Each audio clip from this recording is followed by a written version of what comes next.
I'm Toki Skáldagörvir. Welcome to Beowulf the Ethereal Event. Thank you for inviting us into your homes while we blow the dust off some very old words. Despite its age, or maybe because of it, Beowulf is timeless.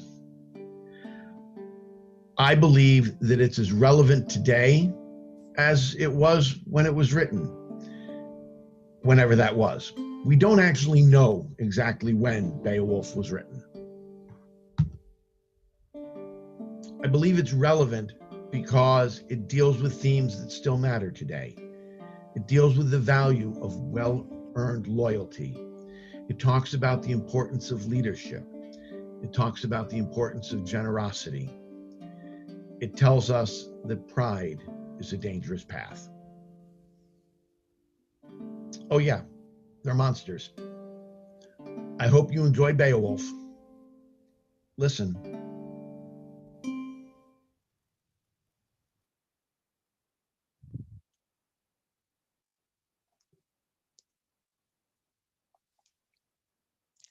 What? Wegar denan yer dagum feud kunninga thrumja frunan. Hu the ethalingas ellen fremadon. Oft, shuld chefing sheatheta threatum, monegum magthum berosetla oftea, exoro erlas. Suthan erst wear theaschaft funden. He das frofrejabad, weox underwognum, werth mundum tha, o that him agwil stara sitintra over hronrara huran shoulder, gomban guldan. That was good cunning.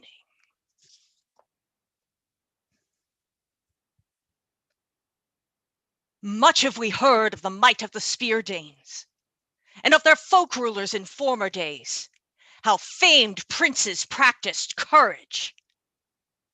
Oft, Shuld chefing from scores of enemies from many tribes took mead benches, frightened their earls.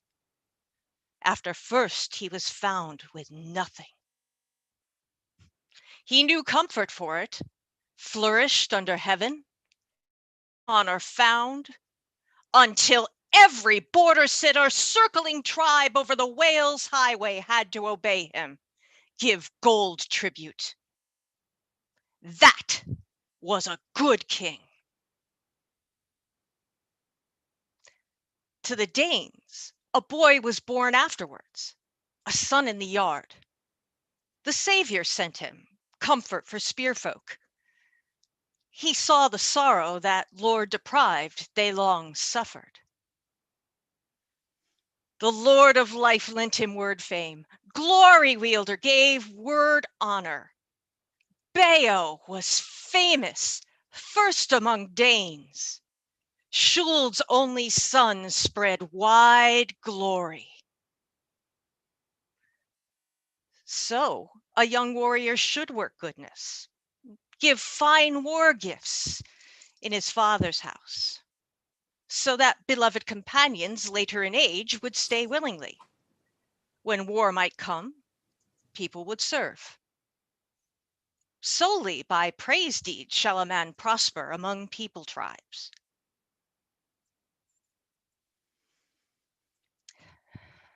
Then mighty Shuld made his journey at the fated time, left for the Lord's keeping. The bored companions bore him away to the water's current, as he had once ordered when the friend of the Danes, dear land ruler, still wielded words.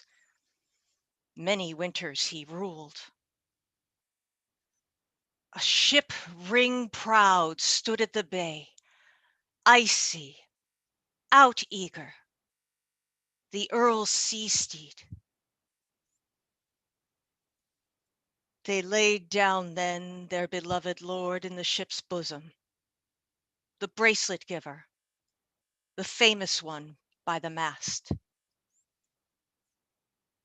Many treasures were brought from afar, fine and precious, I've not heard of a more splendid ship, all equipped with battle weapons and war armor, swords and mail shirts. They set on his chest scores of treasures when they sent him forth, the folk leader, into the flood's power. No fewer gifts, fine folk treasures, did they furnish their lord than long ago those who sent him forth, still but a child, alone on the sea. They set beside him a gold banner high over his head.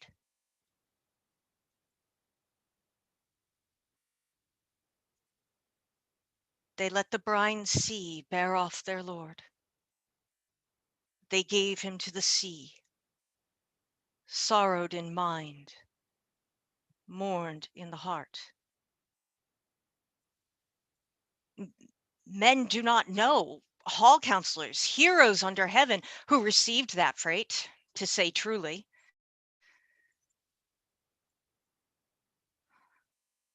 Then, in bright cities, Beo of the Schuldings, lord of the tribes, was loved truly, famed by the folk.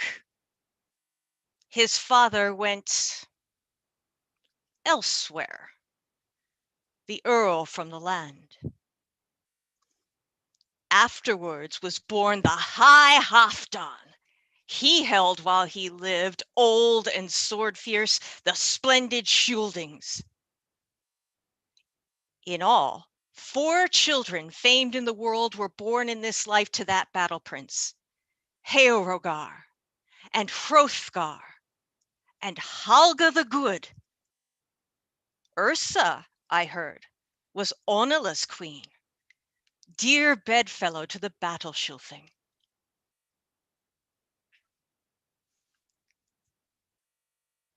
Then to Hrothgar was given glory in battle, fame in the wars, until his friend kindred eagerly obeyed him, and the battle youth gained many young troops.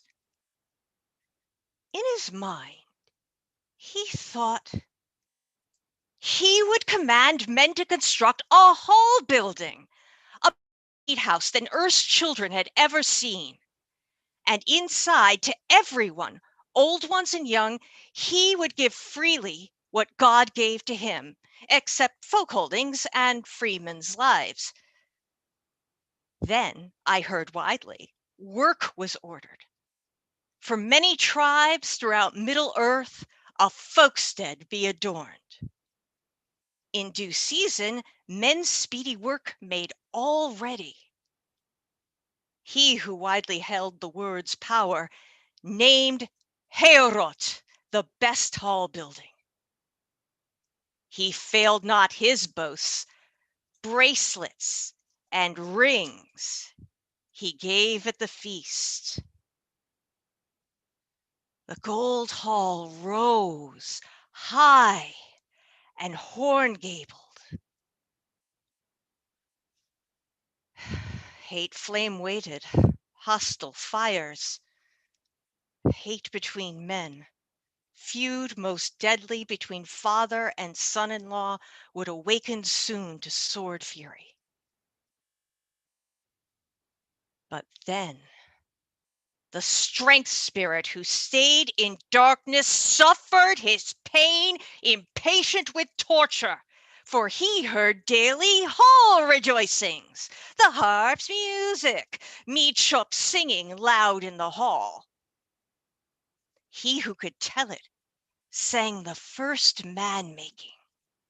He said, "The Almighty made all the earth, beauty bright land bounded by water.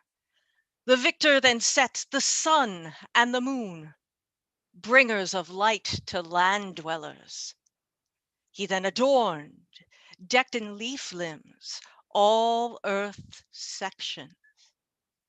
He shaped also life of all things that living go. So the men of the troop remained in joy, happy in dreams. until the hell enemy began to perform foulest of crimes. This grimmest guest was Grendel called. The famed wanderer Fen's fastness held. The unhappy man many years guarded the Moor's stronghold, Monsterkin's land. For the Daymaker, undying lord, cursed him as kin of Cain the killer. The Shaper avenged the slaying of Abel. From all mankind the Measurer drove Cain. No few joy he found in far exile. Thence evil breeds all descended, Ettins and elves, orcs and the trolls, also strong giants who strove against God until the world wielder rewarded them at last.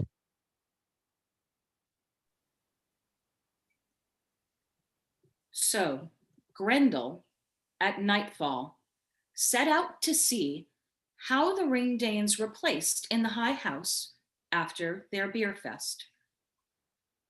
There he found a noble host sleeping from feasting, dead to woe and human sorrow.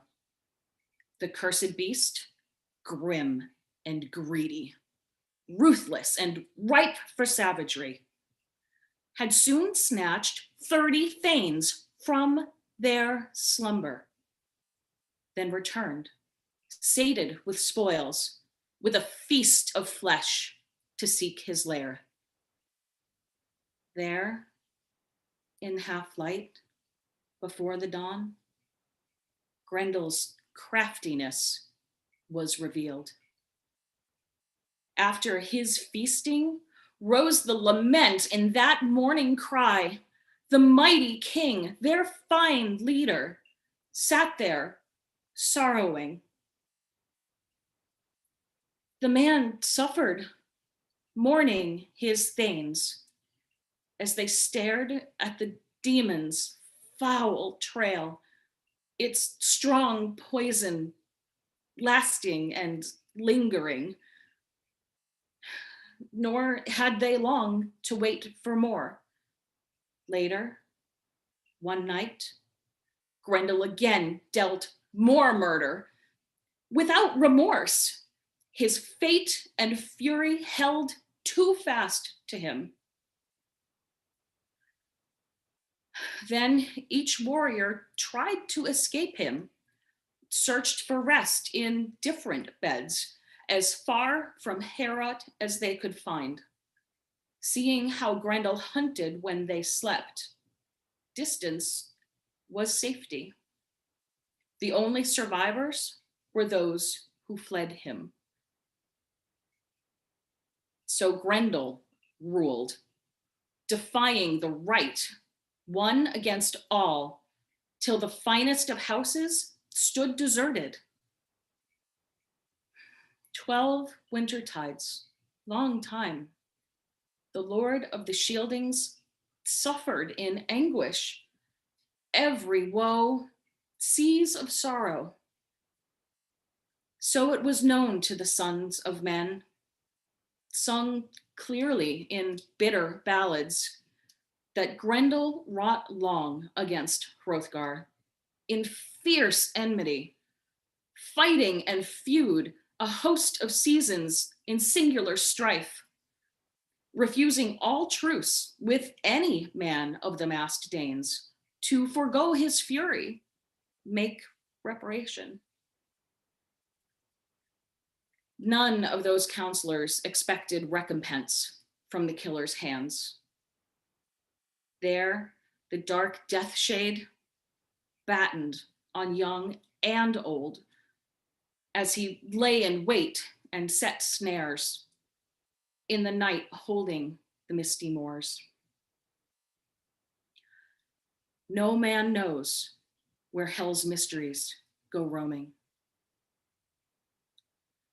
So the foe of mankind, lone walker, wrought many felonies, committed harsh hurts.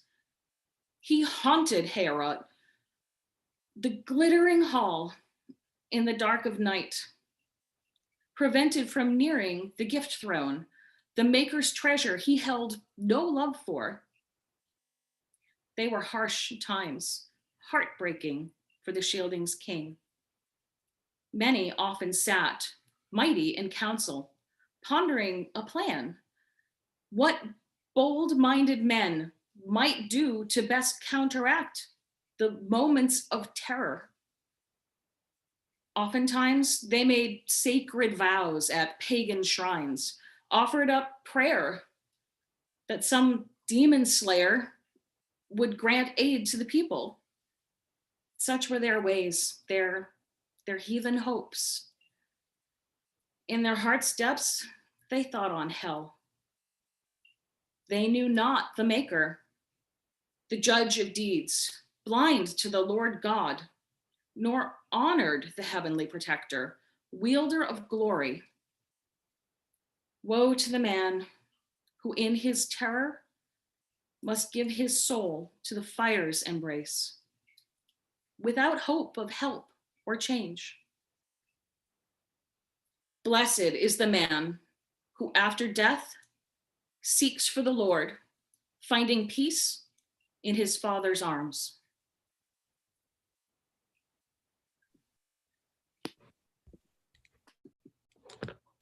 Over these troubles, Halfdan's son brooded endlessly.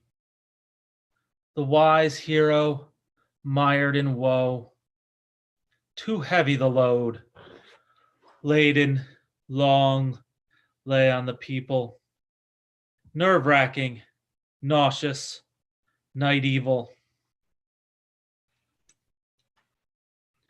Among the Yeots, a thane to Heliok, good Beowulf heard of this Grendel. He was one of the strongest of men in his day in this life of ours. Noble and powerful, he commanded a boat to be readied, saying he wished to seek the king over the Swan Road, the great clan leader who needed men.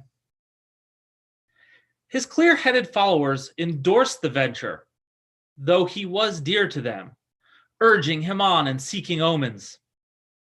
As leader, then he chose his comrades from among the Yeots, the bravest found.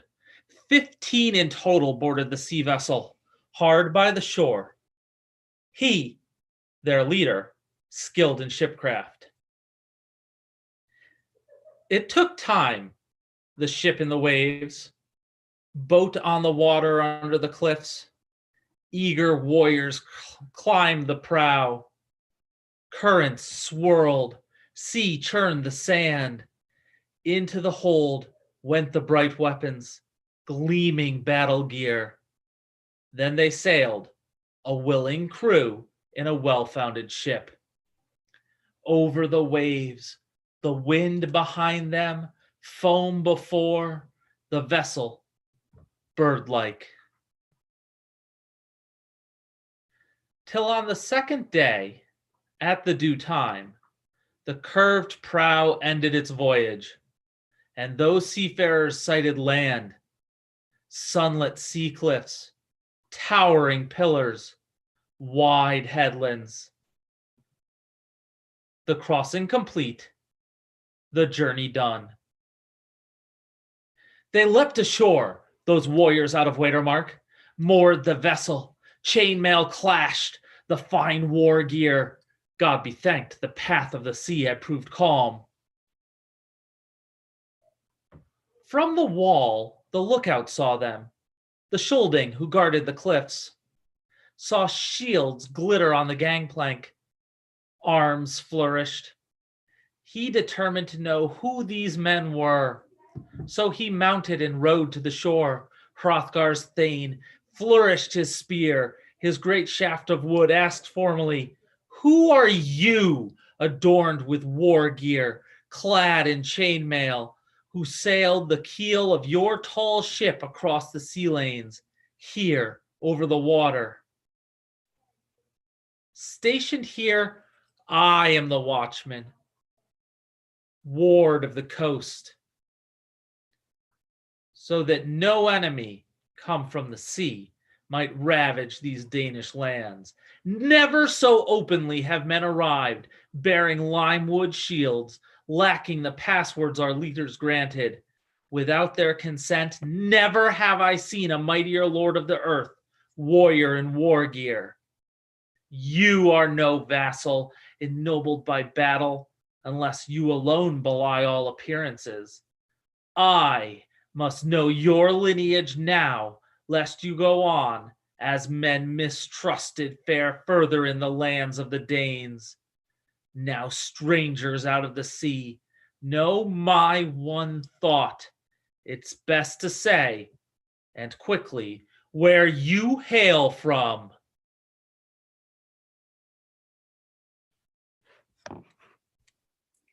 Their leader, the captain of the crew, answered, unlocked his word hoard. We are by birth of the Yaok nation and are hearth brethren to Hialak. My father was known among men, a warrior in chief named Edgtheow, worn by many a winter. Till in old age he passed from our halls, remembered he by the wise throughout the world. We came, determined to seek your lord, the son of Halfdan, shield of the nation, the people's guard. So guide us well. We came on a great errand to him, Lord of the Danes. There is no need, I think, for secrecy. You know, if it is wholly true, as we have heard tell, an unknown enemy, a hidden despoiler, at dark of night, wreaks unseen havoc among the Sköldings, deals uncanny slaughter and suffering. I can offer a wholehearted counsel to Hrothgar, how the wise and good may defeat this fiend if he would seek respite from a weight of sorrows hereafter and be free of overwhelming care, or else endure unending torment, terrible troubles, as long as Heorot, the finest of houses, stands on high. The watchman, unhesitating, spoke from horseback. Every shield man of sense knows how to distinguish words and deeds by judging rightly. I witness here, this troop is loyal to the Lord of the Sköldings. Go with arms and armor. I will guide you. Moreover, I will order my comrades to guard your ship against enemies, fresh tarred, down on the sands, defend it with honor, until it bears the beloved hero over ocean stream, its curved prow turning to Watermark. To the doer of fine deeds is given to survive the fierce onslaught whole. So they fared on their way. The ship lay still, hanging over the sands, broad of beam, anchor fast. Figures of boars flashed over cheek guards, forged with gold, fair and fire-hardened, life-defending. The warriors roused, marched in step, hurried till they saw the timbered hall shining with gold rise before them. That was the foremost house for mortals of all kings' halls under the heavens. Its light shone over many lands. So then their fierce escort led them straight to that glorious court of noble men. The worthy warrior wheeled his steed, spoke these words. Now I must leave you. May the Father of grace, the Almighty, keep you safe in your errand. I go to watch the seas, to keep guard against cruel foes. The street was of stone. That pathway pressed them together, mail shirts hard, hand-linked, gleaming. Bright armor rang with ring iron, as they marched in their grim gear straight to the hall. Sea weary, stacking their hard-rimmed broad shields against the walls, there they dropped to the benches, armor clashing, warriors' war gear. Spears stood, mariners' defense, clustered together, a gray ash grove. Adorned were they with ironclad weapons. Then a proud and noble warrior asked of the heroes, "Whence do you bring those plated shields, shirts of steel gray, and masked helmets, that heap of lances? I am Hrothgar's officer and herald. Never have I seen such a host of brave-looking strangers. With courage, I judge, you seek Hrothgar, not as exiles, but of heart greatness." Then the man of renown, proud prince of the Yeyat people, harsh under his helm, replied to him with these words, "We are Higelac table companions. Beowulf is my name. I would announce my errand to the famed son of Halfdan, to that sovereign king, your lord and master, if in his great virtue he will grant us audience." Wulfgar replied, he the Wendel leader, his courage known to many, famous for warfare and for wisdom, "I will request of the Lord of the Shieldings, the Dane friend, giver of rings, what you desire of him. I will ask the great king about your quest, give you swift reply, whatever answer that virtuous one is pleased to deliver." Then he turned to where Hrothgar sat, old and gray, amongst a crowd of earls. Striding proudly as a veteran warrior, he took his place at the Dane lord's side. Then Wulfgar spoke to his friend and master. "Men of the Yeyats have ventured here, from a far place on the wide waters. The leader of this band of warriors is named Beowulf. They request, my lord, that they might exchange words with you. Gracious Hrothgar, do not refuse them, grant their asking, since by their war gear they seem worthy of noble respect. He who led them here is a powerful prince among warriors." Hrothgar spoke, protector of the Scyldings. "I knew him when he was nothing but a boy.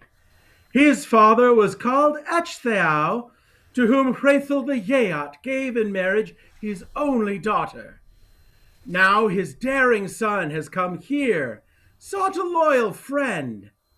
Seafarers in truth have said to me, those who brought to the Yeyats gifts and money as thanks, that he has 30 men's strength, strong in battle, in his hand grip. Holy God has guided him to us, to the West Danes, as I would hope against Grendel's terror. To this good man I shall offer treasures for his true daring. Be hasty now, Wulfgar. Bid them enter to see this troop of kinsmen all assembled, and tell them in your words that they are welcome to the Danish people." To the door he turned. Wulfgar the Wendel wove them a speech.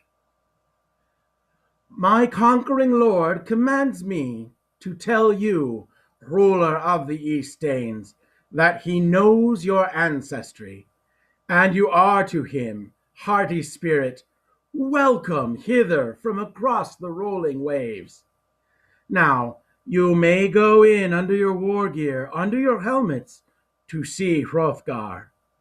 But Let your battle shields and deadly spears await here the result of your words. The mighty one arose, and many a man with him, powerful thanes. A few waited there, guarded their battle dress as the bold man bid them. They hastened together as the man led them, under Heorot's roof. The warrior went, hardy in his helmet, until he stood on the hearth. Beowulf spoke then. His byrnie gleamed on him, war net sewed by the skill of a smith.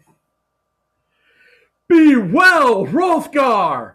I am Heoloc's kinsman and young retainer. In my youth I have done many a glorious deed. The business with Grendel was made known to me on my native soil. Seafarers say that this building stands, most excellent of halls, idle and useless to every man after morning's light is hidden under heaven's gleaming dome. Then my own people advised me, the best warriors and wisest men, that I should, Lord Hrothgar, seek you out, because they knew the might of my strength. They themselves had seen me, blood-stained from battle, come from the fight when I captured 5, slew a tribe of giants, and on the salt waves fought sea monsters by night, survived that tight spot, avenged the waders' affliction. They asked for trouble, and I crushed those grim foes. And now, with Grendel, that monstrous beast, I shall by myself have a word or two with that giant. From you now I wish, ruler of the Bright Danes, to request, protector of the Scyldings, a simple favor, that you not refuse me, having come this far, O protector of warriors, noble friend to his people, that I might alone, with my own hand, my own band of earls and the hardy troop, cleanse Heorot. I have also heard that this evil beast in his wildness does not care for weapons. So I too will scorn, so that Heoloc, my liege lord, may be glad of me. Scorn to bear a sword or a broad shield, a yellow battle board.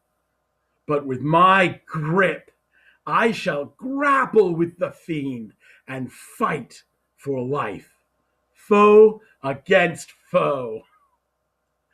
Let him put his faith in the Lord's judgment, whom death takes.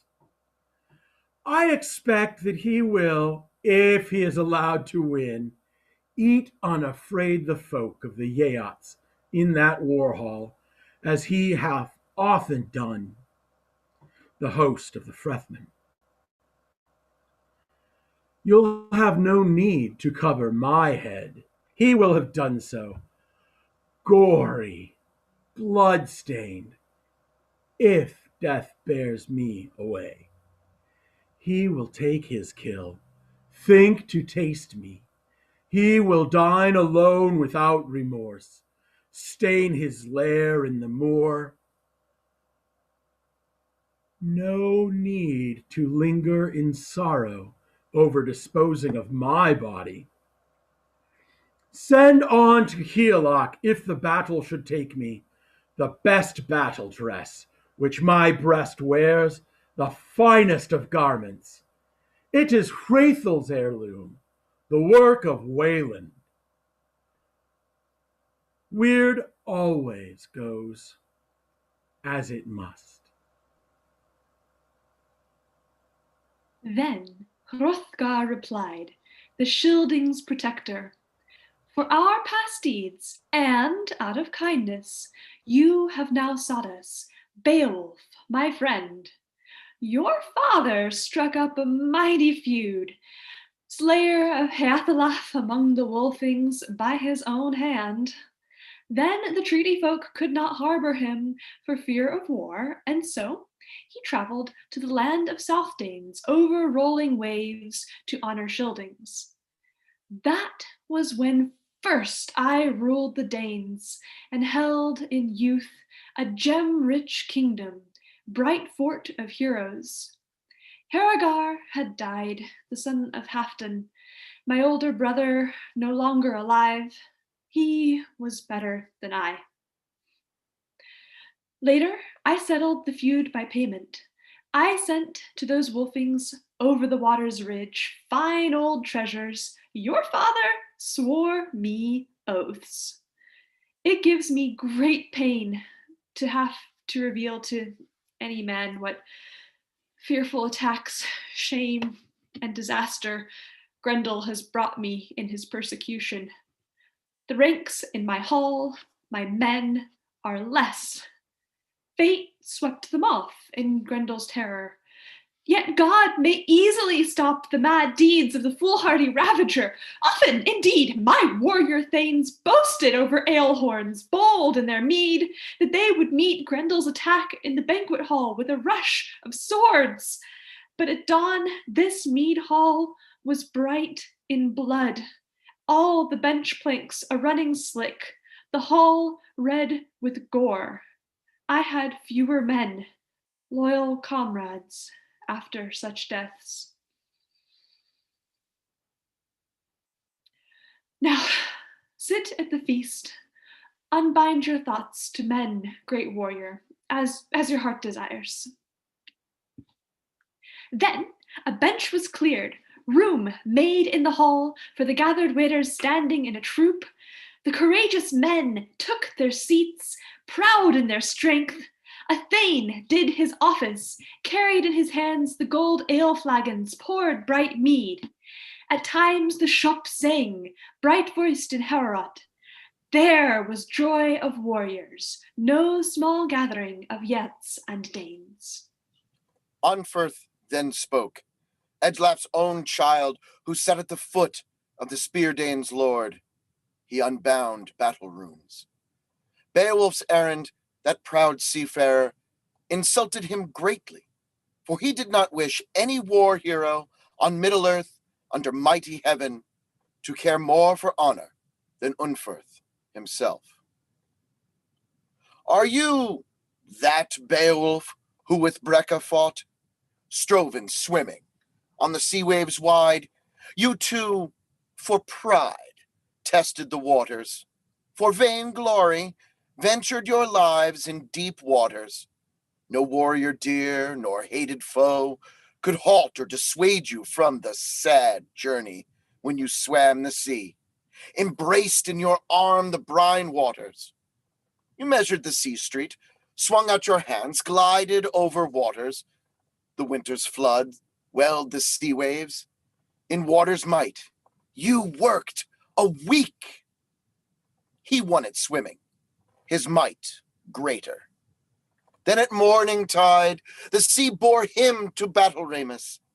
Thence Breca sought the city of peace, his fair country, by beloved folk, homeland of the Brodings, where he held people, city, and rings. The son of Beonstan fulfilled his boast fully and truly. So I expect poorer outcomes if you dare nearby in Night's Kingdom to wait for Grendel. Though in grim battle, in war tempest, you triumphed somewhere.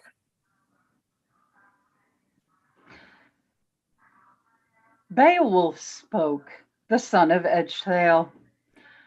My friend Unferth, so many things you've said of Breca and his sea journey at beer tasting.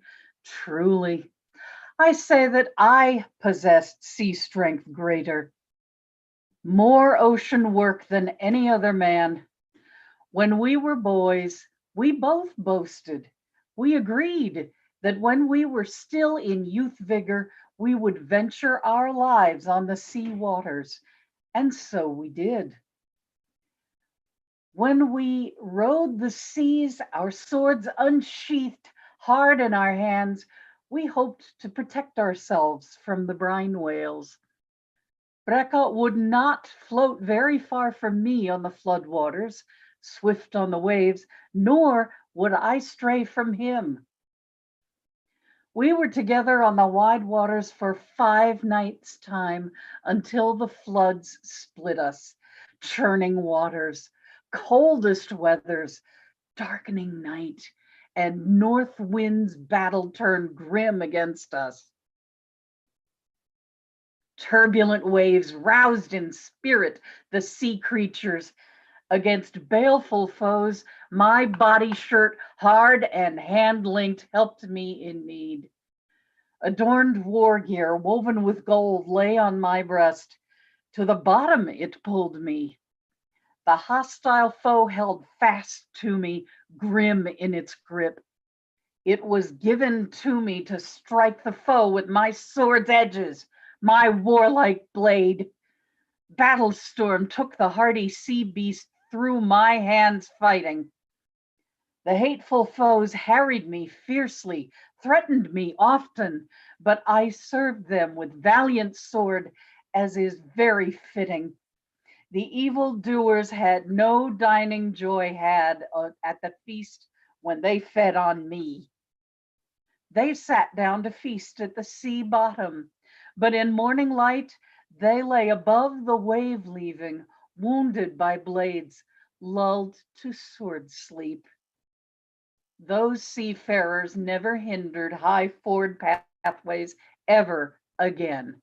God's bright beacon, the east light, waxed. The waters withdrew, that I might behold the headland of the sea, the windy walls. Weird often protects the undoomed swordsman with strong courage. So it happened that I slew with my sword 9 water beasts. At night, I've not heard of a harder fight under heaven's roof, nor more wretched man in river streams. I escaped with my life the clutches of the foe. Journey weary, the waters then bore me, the flood's current, the churning seas to the Finns' homeland. Never did I hear said about you such sword terror, such skill battle. Brecca never yet did in the fight such daring deeds at battle sport with bright sword blades, nor you either. I don't boast of it, though you were like a bane to your blood brothers, your head kinsmen. In hell, you'll therefore suffer damnation, though strong is your mind. I say truly, son of Ecglaf, that fierce Grendel, that fearsome fighter, never could wreak such night terrors harms in Heorot, if your heart and mind were as clever, fierce as you claim yourself. Grendel has found he need not fear the feud, nor dread at all dire sword terror. Valor of your folk, the victory Scyldings, he takes his fee, feud toll from the Danes, spares no people, and pleases himself. He rocks you to sleep, sends you away. He awaits no fight from the war Scyldings. Soon I shall show him the strength battle, courage of Yeots. Anyone able will go back bravely to Mead the morning after, when the bright clothed sun, beams of the dawn, shines from the south on the sons of men. The gray-haired, great-hearted warrior, treasure-giving lord of the bright Danes, trusted what he heard from Beowulf, the folk's defender, of his firm intent. Heroes' laughter rose, songs of harmony, words were joyful. Wealhtheow entered, Hrothgar's queen, mindful of courtesies, gold adorned, to greet those in the hall. And the noble lady handed a full cup first to the guardian of the Eastdanes, beloved of his people, bade him be blithe as he drank the ale. The honored king partook with delight of feast and of cup. Then did the rounds the Helming's lady, gave the full hall cup to young and old, a draught to each, the beringed queen, generous in spirit, until she came carrying the mead cup to Beowulf. With wise words she greeted the Geat, thanked God that her wish was granted, that here was a noble man to help them fend off evil. The war-hardened warrior, he took the rich cup from Wealhtheow. Then, eager for battle, he spoke to her gravely, did Beowulf, son of Ecgtheow, saying, I determined when I put out to sea, seated there with my warlike crew, that I'd fulfill your people's wishes forthwith, or I'd die in the conflict, fast in that fiend's grip. I must do the deed bravely or meet my end, as fate wills, here in this mead hall. Gold-decked, that queen of the folk, well pleased with the Geat's vow, went then to sit by her lord. Then all was as before in the hall, brave words uttered, men full of joy, loud talk of victory, till at last the son of Halfdan wished to seek evening rest. He knew that the ogre had been planning a raid on the hall from the instant they saw sunlight till night, darkening, with shadowy helm shapes, came stealing over all, black under heaven. The warriors rose. Then the one took leave of the other, Hrothgar of Beowulf, and bid him well. The wine hall's ruler spoke these words. Since I could raise arm and shield, I've never trusted this stronghold of Danes to any man save you. Have now and hold this best of houses. Think on glory, show mighty courage. Ware of the Watcher. You'll want for nothing if you win through this brave deed alive. He left the hall then, Halfdan's son, lord of the Shield Danes. Beloved treasure king went to his bed rest. Wealhtheow beside him to comfort his sleep. The king of glory granted for that night a guard against hell death, a strong hall warden, holding in darkness a keen house watch for the king of Heorot. The Geat's champion gathered his men, matched against evil the measurer's strength. He stripped off his armor, steel-meshed mailcoat, gilded mask helmet, gold-handled sword, set them aside to serve him elsewhere. Rich war weapons, wondersmith's handiwork. He kindled their courage with keen boast words as they bent to their bed rest in that best of halls.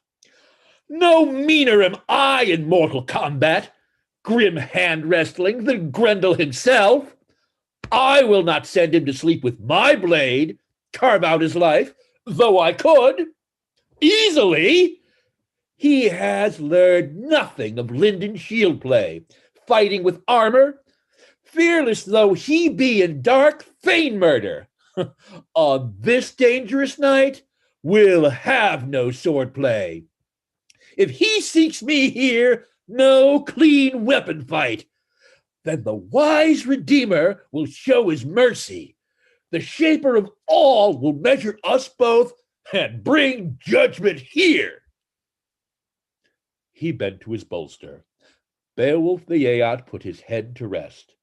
Around him his warriors Stout-hearted sailors settled down to sleep. Not one believed they would ever leave Herat, sail once again to seek out their homeland, the known meadows of their native country.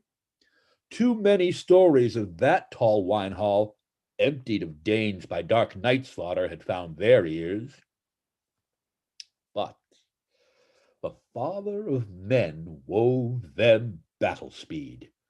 Whether Yeas prevailed, retrieved from hate death, hailed to victory by the strength of one, saved from farewell by a tight handgrip.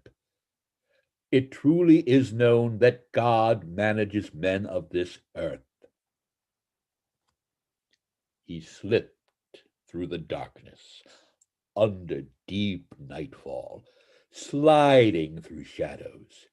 Shield warriors rested, slumbering guardians of that gabled hall, all except one. That wandering spirit could never drag them to cold death's shadow if the world's measurer wished to stop him. A waking warrior watched among them, anger mounting, aching for revenge.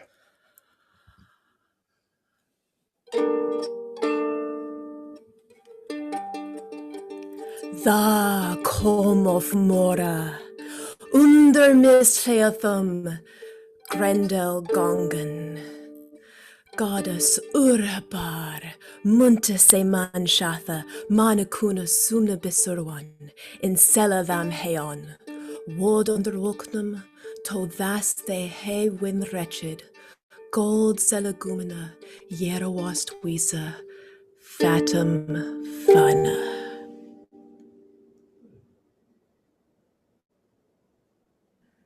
Then, up from the marsh, under misty cliffs, Grendel came walking.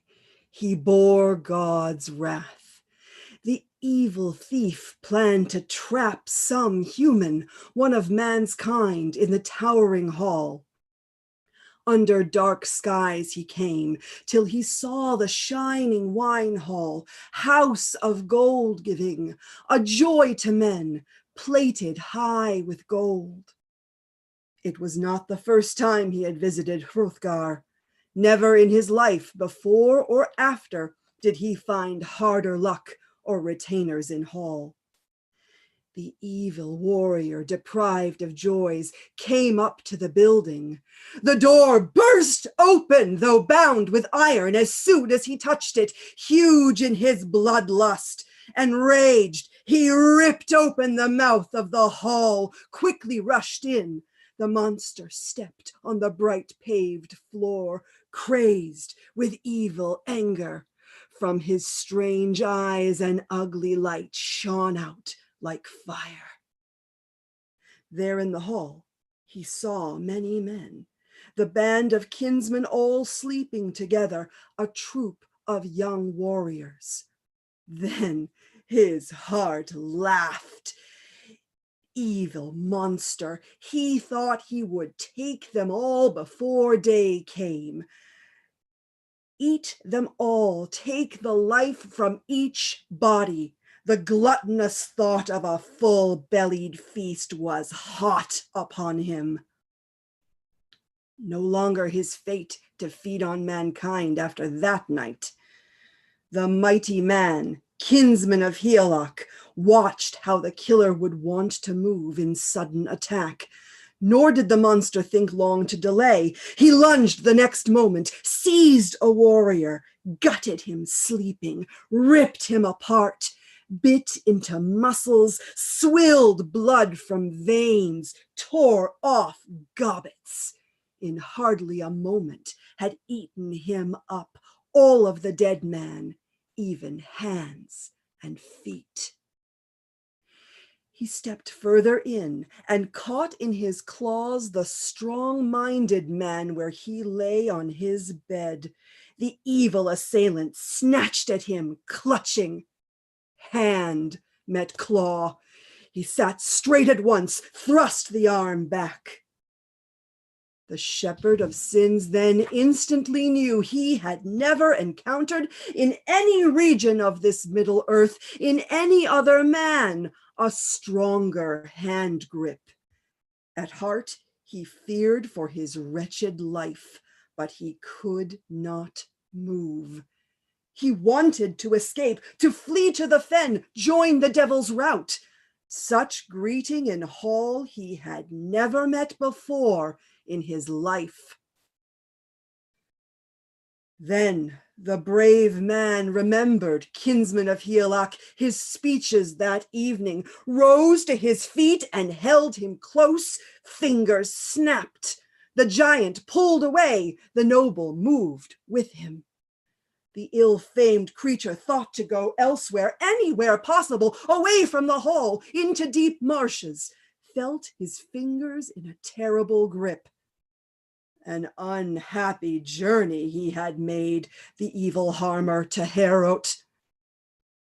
The king's hall thundered. To all the Danes, the city's inhabitants, to every brave listener, it was a wild mead sharing. The grapplers were furious, angry hall guards. The building clattered. It was a great wonder the mead hall withstood those two battle ragers, did not crash to earth tall standing house. But inside and out, good smiths had turned strong iron bands, made the walls fast. Many mead benches inlaid with gold came up from the floor, so I have heard, where those fighters crashed.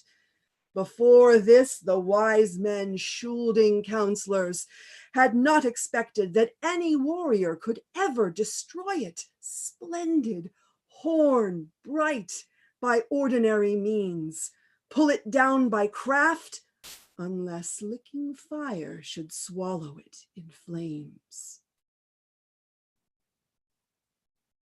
A sound went out, loud and high, raised horrible fear in Danish hearts, in each of the men on the palisade wall who heard the cry. God's enemy screaming his hate song, a victoryless tune, the hellish captive moaning his pain. He held him tight, the strongest man who ever lived in the days of his life. The protector of nobles had no desire to let the killer guest walk away free, nor thought his life could do the least service to any nation. Beowulf's warriors all drew their swords, time-tested heirlooms, wanted to defend the life of their comrade, their famous chief, however they could. But they did not know, as they entered the fight, hard-minded men, battle warriors, meaning to swing from every side to cut out his soul, that keen battle edges, best iron in the world, sharpest blade, could not harm him, the evil demon, not touch him at all. He had bespelled all weapons of battle. His leave-taking, his life's parting from the days of this world was to be painful. The alien spirit was to journey far in the power of fiends. Then he discovered, who earlier brought trouble of heart to the race of men by his many crimes, at feud with God, that his body casing would not keep life, that Higelac's kinsman, the bold-hearted man, had him in hand. Oh, it was hateful to each that the other lived. The terrible creature took a body wound there. A gaping tear opened in his shoulder. Tendons popped, muscles slipped the bone. Glory in battle was given to Beowulf. Grendel fled, wounded, death-sick, under marshy hills to his joyless den. With that huge wound, he knew for certain his life had ended, the sum of his days. The desire of all Danes had come to pass in that deadly fight. Thus he had cleansed, who came from afar, wise, great-hearted Hrothgar's hall, defended it well.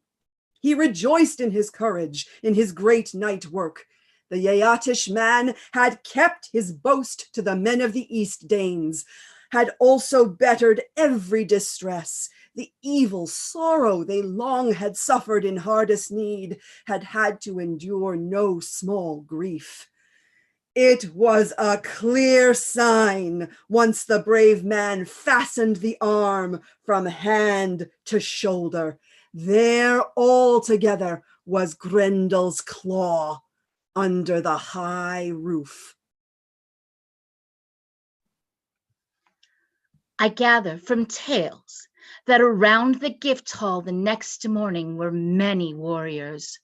Fjordsmen and chieftains from far and near throughout the land looked with wonder at the path of the hated one.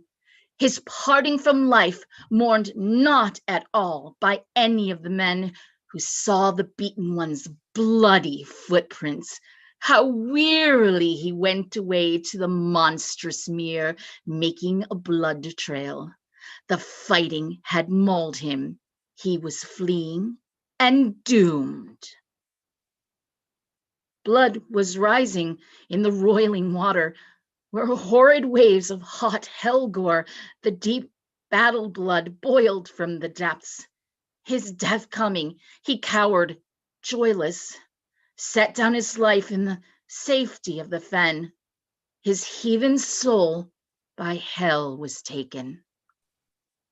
Turning from there, the old retainers, likewise many young, on a mirthful journey they rode their horses home from the mere, those well-armed battlers. Of Beowulf's deeds they sang praises, plenty of them swore there was no one else from south or north, between the seas, beneath the sky's breath, upon earth ground, another better shield warrior worthy of ruling. But of lord and friend no fault was found in gracious Hrothgar. Good was that king. At times, when the trackway suited and was sound, the warriors raced, galloping their red-haired horses in contest. At times, the king's thane, full of eloquence, a bearer of song, who knew many tales out of ancient tradition, composed fresh words in a true meter. And the man began to recite with skill Beowulf's deeds, with art, to utter a well-made song, weaving words. He spoke all he knew of Sigmund, that son of Wale, all things redounding to his glory, uncanny events and far journeys, feuds and feats, things unknown to the sons of men, except to Fitela, to whom he'd talk, uncle to nephew, dear friends in need in every conflict. Their swords laid many a giant low. After his death, Sigmund achieved no small fame, for the fierce warrior had put an end to the great dragon, the guard of the horde. The king's son had gone down under the gray stone, attempting that dangerous deed alone, for no Fitela was with him that day. However, it chanced that his sword pierced and killed the wondrous worm, so his iron blade stuck fast in the wall. By his act of courage, he had ensured he might do with that treasure hoard as he wished. So Wale's son weighted his boat, filled her hold with gleaming metal, all the dragon's heat had melted. He was the most famed for valor of all the heroes among the nations, a shield for warriors, so he prospered when Heremoth's campaigning waned in strength and courage. He, betrayed into enemy hands amongst the Jutes, was promptly killed. The tide of sadness had long drowned him. He had become a source of deep sorrow to his nobles, They often bemoaned, did wiser men, the loss of their former king, for they had trusted him to redress all wrong, believing a king's son should take his father's place and rule the people, the hoard, and hold the hero's land, the Scyldings' home. Higelac's kin, Beowulf, was more valued by all alike, while violence had undone Heremod. So the Danes, meanwhile, kept racing along sandy lanes. The morning light grew and brightened. Hosts of retainers were set on going down to the high hall to view the fresh wonder. The king, too, guarded the ring hoard, famed for virtue, stepped with his queen from her chamber. She, with her handmaids and a vast crowd, walked in splendor to the mead hall. When he reached the hall, Hrothgar spoke from the steps as he viewed the steep roof, all gilded, adorned with Grendel's arm. For this sight let all readily give thanks to the Almighty. I suffered many a hurt and grief from Grendel. God may work, our shepherd of glory, wonder on wonder. Not long since had I despaired of finding any relief in my lifetime from these woes. This splendid house was stained with blood. Worry was widespread among the wise, who did not expect they might ever defend the people's fortress from its enemies, wights and wraiths. Yet, by God's might, a great warrior has performed the deed that we could not achieve before, despite all our cleverness. Now, whoever she was among women, who produced this man, if she still lives, she can say that in labor fate's measure graced her. For, Beowulf, noblest of men, I will love you all my life like a son. Hold hard to this new kinship in future. You shall not lack for worldly possessions while I still hold the power. Often have I offered rewards for less. I've showered gifts on worse fighters for far humbler things. You have ensured by your own deeds that your fame will live forever and ever. And may the Almighty do good to you as he has already done. Beowulf, the son of Ecgtheow, replied, "It was our pleasure to dare in the fight, a brave task and risk with courage, the power of an unknown foe. Yet I could wish you had seen him there, that fiend of the fight, full wearied. I thought to hold him clasped hard, to pin him down on his deathbed, in fear of his life, let it slip away, caught in that hand grip of mine. But fate's measure stopped me hindering his going, and not easily could I grasp the foe, so fierce was the fiend to flee. But he forfeited his arm to save his life, his shoulder and hand he left behind, although the vile creature gained little by it. Small like the days has that spoiler, punished for sin.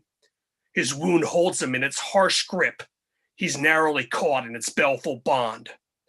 There the creature, black with crime, bides the judgment that mighty fate in its wisdom decrees. Less then of Unferth, the son of Ecglaf, less of his boastful speech was heard. When the Eornlegas gazed at that hand, its fiendish fingers up on the high roof, the heroes doing. No fingernails there, at their tips but heathenish handspurs, more like steel were the fierce creature's harsh talons. All said there was nothing, no hardened blade, no well-forged iron that could strike hard enough to wound that demon's blood-stained battle claw. Then the order was promptly given, that the hands of many should adorn Heorot. A host of men and women set straight the wine hall for guests. The weft shone golden on the walls, a wondrous woven sight for whoever gazed there by night. Though bound fast with iron, that bright building was badly battered and broken, door hinges shattered. The roof alone was left whole and sound, when the ogre, the weight of wickedness, turned to flee in despair of his life. But death is not easy to escape, attempt that though we may. We who bear souls, sons of men, Earth dwellers, driven hard by necessity, must gain with effort the place prepared, where the body sets fast on its deathbed, rests from the feast. Then came the time when the son of Halfdan went to the hall. The king himself wished to join the throng. I do not know when a greater or finer force gathered round their tribe's treasure giver. Then the fame bearers sank to the benches to savor the banquet, accepting graciously the full cups of mead with their high-hearted kin, Hrothgar and Hrolthulf in the great hall. Heorot was friendly for the folk Scyldings. None of the Danes was plotting, no treachery hid in their smiles. And then Beowulf was handed Halfdan's sword, a finely wrought standard, a gold banner in token of victory. A helmet and a breastplate were brought to the hero. Beowulf took up a full flagon, unashamed to acknowledge these gifts as payment, as reward for his deed. I have not heard of 4 gold-decked treasures given more graciously by so noble a race, to strangers seated together on the ale bench. On the helmet's crown, to further guard the head, stood a hardened ridge, wound with wire, so that no well-ground blade wielded with savagery could damage that tempered helm when shield was raised up against the onslaught of enemies. Then the king, defender of warriors, ordered 8 horses with ornamented bridles brought to the hall. The saddle of one, skillfully made, adorned, decked with jewels. That saddle was the High King's battle seat. When the son of Halfdan wished to fight, that famous warrior never failed at the front. The Lord of the Danes granted ownership of both of them to Beowulf, the arms and the horses, urging good use of them. So, the High Leader, guard of the hero's hoard, paid for Beowulf's victory in robust manner, in weapons and treasure, so that he who wishes to tell the truth can find fault in neither man. Then, to each man of the hero's company who sat at the benches, each of those who'd sailed the sea roads with Beowulf, Hrothgar gave treasure, ancient heirlooms, and decreed requital in gold for the Geat whom Grendel had first cruelly destroyed, as he would have more if God's foresight and a man's courage had not thwarted him. Since a measure of fate rules all mankind, therefore in all things knowledge is best, and mind's forethought. He who would joy in this life for long, in these days of strife, must suffer much hatred with the love. Then were music and words all together performed for Halfdan's battle leader. The lyre plucked, the oft-told tale recited, as Hrothgar's bard was asked to chant a saga for the men on the mead benches, about Finn's heirs with whom was fated to fall on the disastrous Frisian field, Hnaf, the shielding, the Halfdan's hero. Small reason had Hildeburh, his sister, Finn's wife, to trust the Jutes. Blameless, she was bereft of her dear son and brother, wounded in battle, foredoomed by fate. That was a mournful woman, Hawk's daughter, with reason to grieve fate's decree at dawn, when, beneath the sky where she had beheld all delight on earth, she saw dread slaughter. War took all of Finn's thanes, but a few alone. So how could he end that clash with Hengist and conclude the thing in that trysting place, or his sad remnant dislodge the prince's thane from his ground?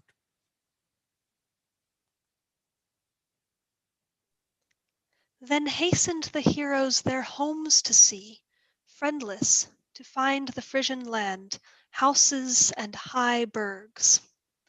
Hengest still through the death-dyed winter dwelt with Finn, holding pact. yet of home he minded, though powerless his ring-decked prow to drive over the waters. Now waves rolled fiercely, lashed by the winds, or winter locked them in icy fetters.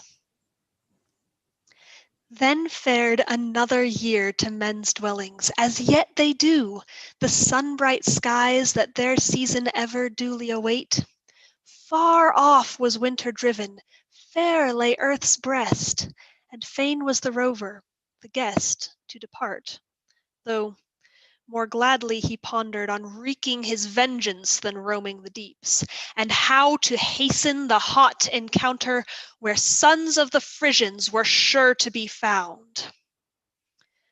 So he escaped not the common doom, when Hun with laughing, best of blades, light of battle, pierced his bosom.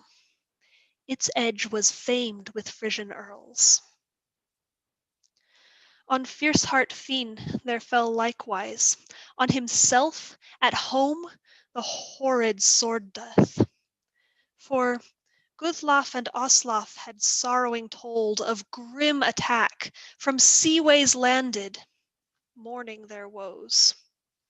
Finn's wavering spirit bode not in breast. The burg was reddened with the blood of foemen.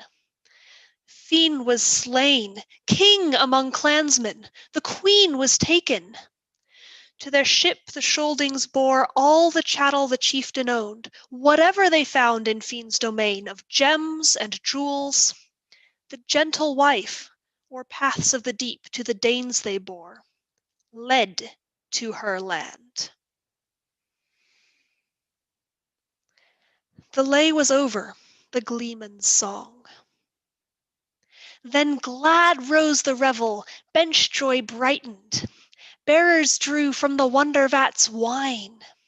Came Wealhtheow forward, under gold crown going where the good pair sat, uncle and nephew, true each to the other one, kindred in amity. Unferth the spokesman at the Scylding lord's feet sat. Men had faith in his spirit, his keenness of courage, though kinsmen found him unsure at the swordplay. The Scylding queen spoke. Quaff of this cup, my king and lord, breaker of rings, and blithe be thou. Gold friend of men, to the Geats here speak such words of mildness as men should use. Be glad with thy Geats, of those gifts mindful, or near or far, which now thou hast. Men say to me, thou wishest as son yon hero to hold. Thy Heorot purged, jewel hall brightest, enjoy while thou canst, and leave to thy kinfolk and realm when forth thou goest to greet thy doom. For gracious I deem my Hrothulf, willing to hold and rule nobly our youth, if thou yield up first, Prince of Scyldings, thy place in the world. I ween with good he will well requite offspring of ours, when all he minds that for him we did in his helpless days, of gifts and grace to gain him honor. Then she turned to the place where her sons were seated, Hrethric and Hrothmund, with heroes' bairns. The Geat too sat there, Beowulf the Brave, between the brothers.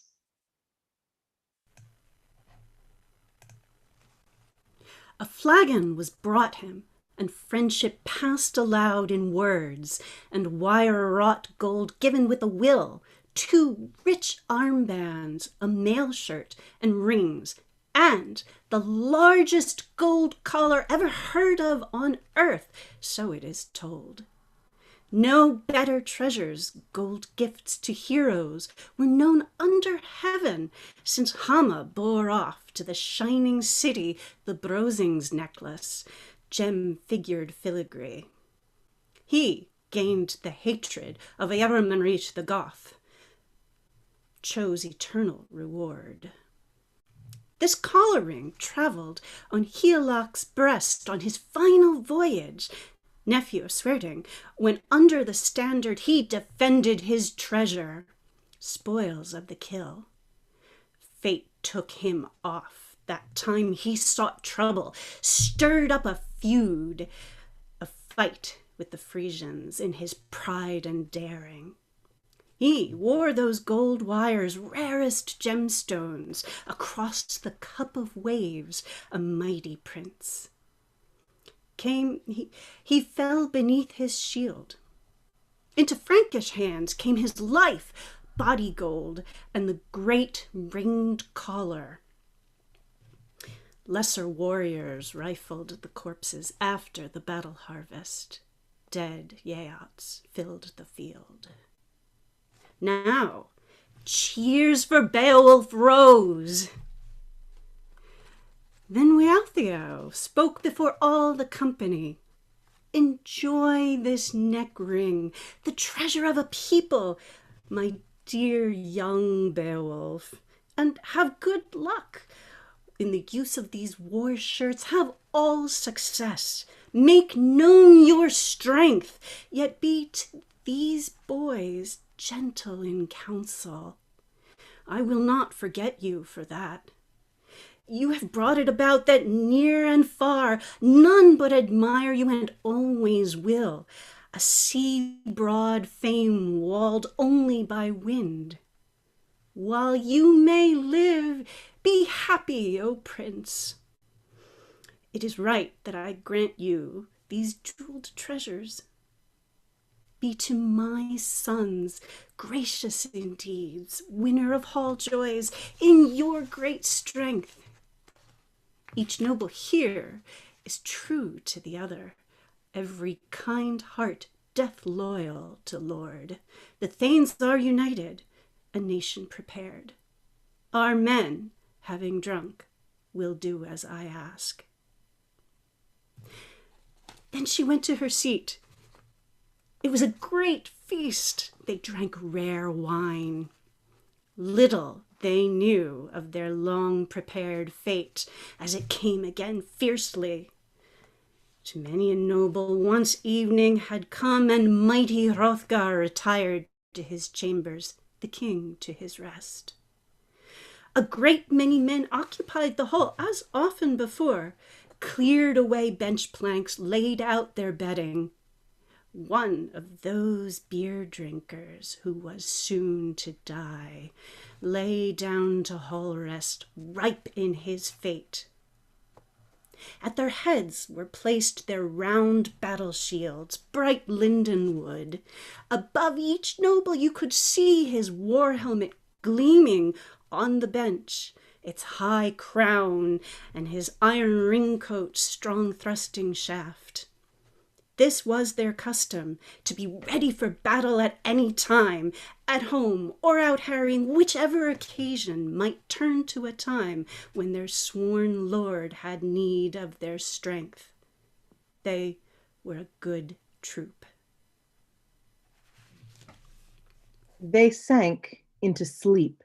Sorely one paid for evening rest, as often had happened when Grendel prowled the gifting hall, committing wrongs till they wrought his end, his death, or his sins. It was seen clearly, well known to men for many a year, an avenger lived, survived the loathsome one. After that grim strife, Grendel's mother, that warrior queen, carried mind pain, fated to dwell in dreadful waters. She lived in icy streams ever since Cain with his blade took his brother's life, his father's son. Feuding, he departed, marked by murder. Men's joy, he fled, warding the swampland. He sired from him many fate guests, among them Grendel. Hateful that sword wolf at Heorot found a watchful man waiting for war.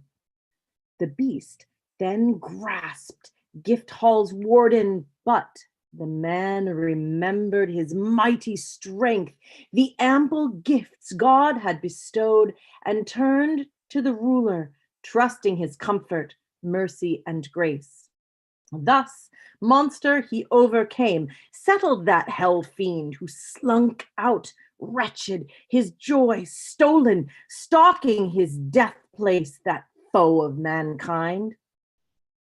His mother remained, greedy and worried, wishing to make sorrowful journey and son death avenge. She arrived at Heorot. The Ringdanes were there, sleeping in the hall. Soon the hall guard's luck had turned grim when Grendel's mother took to the inside.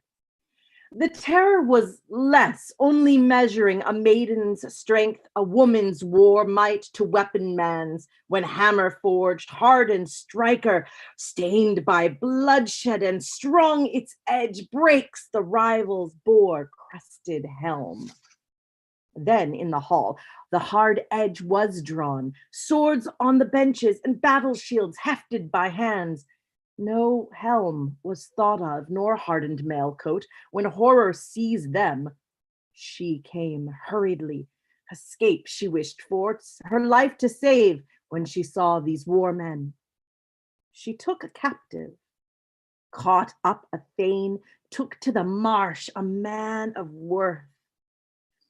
He was to Hrothgar, hero most beloved among retainers between the seas, a great shield thane, glorious man, murdered in his bed. No Beowulf there. Another building after bright gifting had been assigned to celebrated Yeat. Screams came from Heorot, the famous hand. She took all covered in gore. Worry had returned, was renewed in the hall. Hard the exchange where both bargainers were bound to pay with lives of friends. Lord of the Danes, the gray fight leader, was fierce of mind when he found that his first warrior, loved among thanes, no longer lived. With haste, Beowulf, blessed with glory, was sought from his bed at the breaking of day. The great hero and his gallant men came those wide farers where the king waited, asking himself if ever the Lord, after this latest pain, would improve life for him. Worthy warrior walked, crossing the floor, with hand-picked men, Hallwood echoed. He came to address Dane friend with words, asked if he'd spent the Spear Dane's lord, in keeping with his wish, a quiet night. Hrothgar made answer, the shielding protector. Ask not of joy. Sorrow has returned to the Danish people. Ashura is dead. The elder brother of Irminlaf, my chief advisor, my rune counselor. He stood by my shoulder at Shield's wall, the forefront, when we guarded our heads as the armies clashed, boar struck boar. So a man should be good from the start, so Ashura was. Here within Heorot, a restless corpse spirit became his killer. I do not know where she went with his body. Flesh proud, terrible, infamous in slaughter. She avenged that feud in which last night you killed Grendel with fierce grips in your violent strength. Because for too long he had destroyed my Danish people. In battle he fell, life forfeit and guilt. Now another has come, mighty in her evil, who would avenge her son. and too long away she has pushed her revenge, as it may seem to many of these thanes who grieve mind deep for their treasure killer, their treasure giver, the cruel heart killing. Now the hand has vanished that served your joys in all right ways. I have heard countrymen and hall counselors among my people report this. They have seen 2 such creatures, great marsh stalkers holding the moors, alien spirits. The second of them, as far as they could discern most clearly, had the shape of a woman. The other, misshapen, marched the exile's path in the form of a man, except that he was larger than any other. In bygone days, he was called Grendel by the local folk. They knew no father, whether before him had been begotten any more mysterious spirits. That murky land they hold. Wolf-haunted slopes, windy headlands, awful fen paths, where the upland torrents plunge downward, under the dark crags, the flood underground. It is not far hence, measured in miles, that the mere stands. Over it hangs a grove, hoar-frosted, a firm-rooted wood looming over the water. Every night, one can see there an awesome wonder, fire on the water. There lives none so wise or bold that he can fathom its abyss. Though the heath stepper, beset by hounds, the strong-horned hart, might seek the forest, pursued from afar, he will sooner lose his life on the shore than save his head and go in the lake. It is no good place. The clashing waves climb up from there, dark to the clouds, when the wind drives the violent storms until the sky itself droops, the heavens groan. Now, once again, all help depends on you alone. You do not yet know that fearful place where you might find the sinful creature. Seek it if you dare. I will reward you with ancient riches for that feud, as I did before, with twisted gold, if you return alive. Beowulf spoke, son of Ecgtheow. Grieve not, wise man. Greater it is for everyone to avenge his mead friend than to mourn too much. Each one of us must await the end of world living. Let him work who may glory before death. That is greatest after for unliving warrior, living troops, line warriors. Rise, guardian of lands. Let us go quickly to see the going of Grendel's kin. I give you my oath. He will not gain safety in the earth's holdings, high wood mountains, or ground of the sea, go where he will. Have patience today, Prince of the Shieldings, with every woe as I think you will. The Gold Elder leapt up, gave thanks to God, the mighty Lord, that the man spoke so. Then for Hrothgar was a horse saddled, braided-haired steed. The stately prince, wise as king rode. The warriors on foot, shield-bearers trod. The tracks of the kin were widely seen in the woods' pathways. The path went forward over plains and fields, over murky moors. The mother bore Solus the bored companion, the best of kin-thanes who with Hrothgar watched over the home.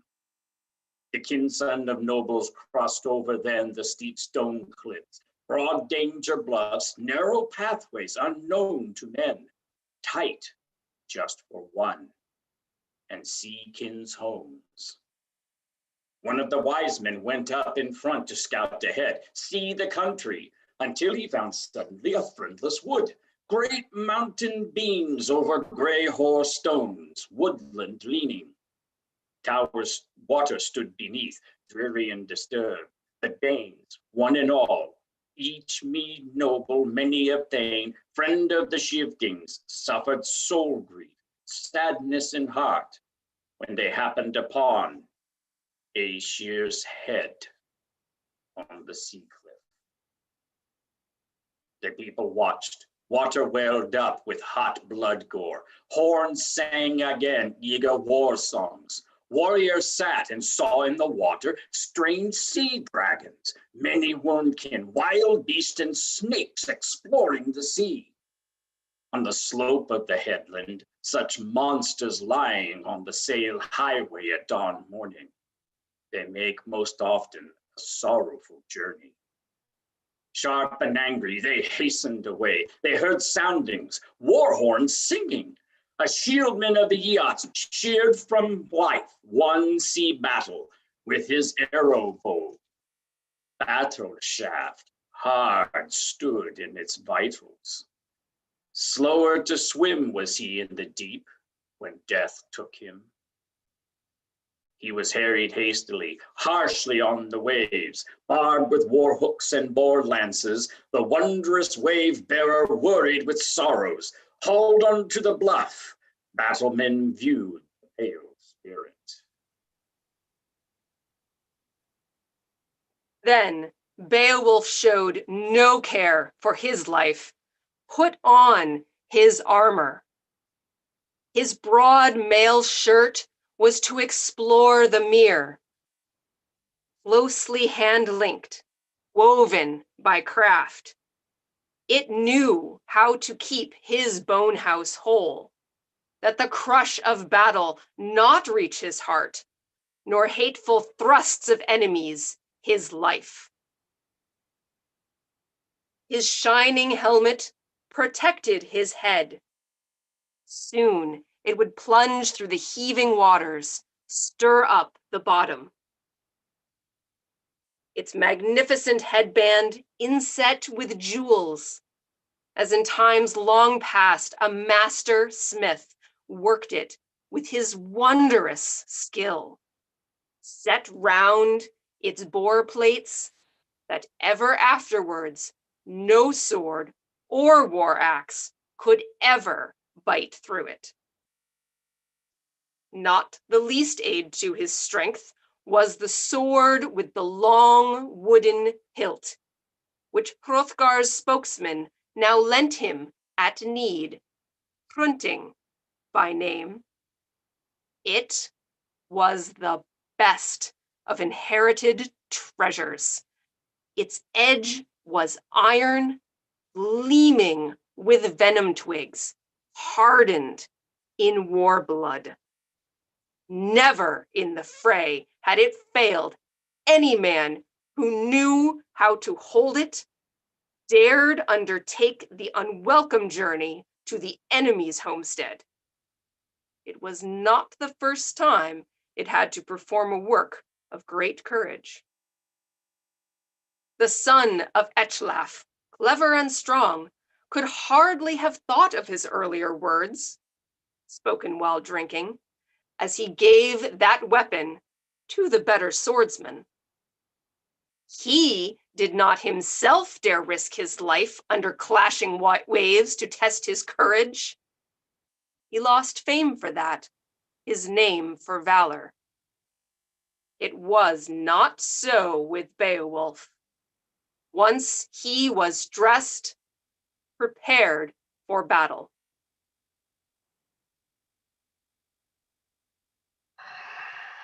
Then spoke Beowulf, son of Ecgtheow. Now am I far faring eager, famed half-dozen. Hold in your soul that we spoke earlier, wisdom giver, gold friend of men. If I should perish, part from my life in your great service, you should stand for me, forth departed in a father's place. Hold in protection my hand companions, my young blood thanes, if battle takes me and the great treasures that you have gave to me. Send to Helak, Hrothgar, dear friend, the storm Yaeth's king, Samothrath. We'll see in gold, shining jewels, that I found a gold giver great in manhood, and I enjoyed while I could his kingly virtues. Give to Unferth this old heirloom, the sword hard-edged and splendid with waves. To the widely known man, thyself with hunting. Will do glory, or death will seize me. After sharing his words, the Waird's lord hastened bravely, for no answer wished he to wait. The wave-welling took the battle prince. It was part of the day before he might see the sea bottom. Then, the sword-greedy, grim sea lady, who had held the floods 100.5 years, soon discovered a certain man, sought from above, the stranger's home. Tha was hwyl dias he thona grundrong an yitan mechte. Sona that on funda say the flora begong. Hero ye for beheld hund misera grim on the grady. That thegumina sum alwichita erd uvan kunode.